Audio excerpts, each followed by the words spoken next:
নমস্কার প্রিয় বন্ধুরা, সিম্পল লাইফ উইথ প্রতিমা অন্য একটি ব্লগে স্বাগতম জানাচ্ছি। আশা করি তোমরা সবাই ভালো আছো আর আমরাও ভালো আছি। এই দেখো সকাল সকাল স্নান টান করে ঠাকুর দিয়ে দিচ্ছি। ঠাকুর দেওয়া কমপ্লিট হয়ে গেছে। দেখো তারপরে ঠাকুর দেওয়া নিয়ে পরে চার জন্য রেডি করব। সকালে বানিয়েছিলাম চাউমিন। দেখো চাউমিনগুলি খেতে কিন্তু দারুণ হয়েছিল, খুব টেস্টি হয়েছিল। আমি বরবটি আরও মাংস দিয়ে বানিয়েছিলাম। তারপরে দুপুরে খাওয়া দাওয়া রেডি করব। ডিম আলু দিয়ে ঝোল বানাবো। তার জন্য ডিমগুলি সিদ্ধ করে নিচ্ছি, আলুগুলো সিদ্ধ করা হয়ে গেছে।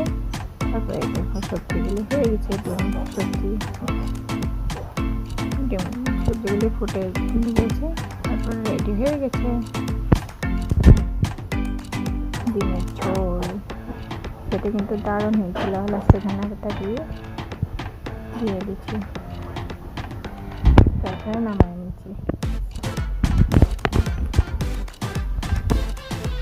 তারপরে দুপুরের খাওয়া দাওয়া করেছিলাম শালগম ভাজা, শিয়ালের চাটনি আর ডিম আলুর ঝোল ছিল দুপুরের মেনু। খাওয়া দাওয়া কমপ্লিট করে নিলাম।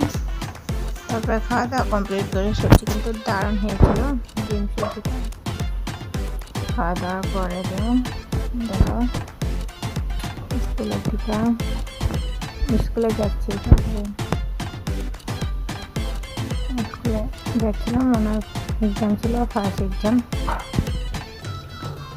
খাওয়া দাওয়া করে স্কুলে যাওয়ার জন্য আমরা হেঁটে যাচ্ছিলাম। তারপরে অটো পেয়ে গেছি, পরে অটো করে চলে যাব। তারপরে দেখো বুলবুলের পাপা অনেকগুলি সবজি বাজার নিয়ে এসেছিল।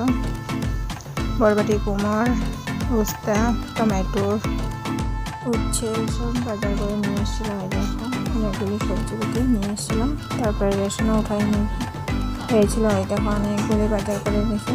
ঘরে যা যা লাগে প্রয়োজনীয় বস্তু সব কিছু বাজার করে নিয়ে এসেছিল। তারপর আরেকটা বস্তু এনেছিল, এই দেখো মাশরুম।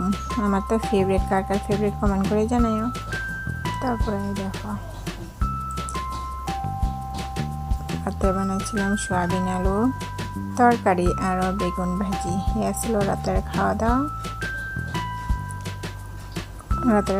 কমপ্লিট করে নিলাম। তারপরে খাওয়া দাওয়া কমপ্লিট করার পরে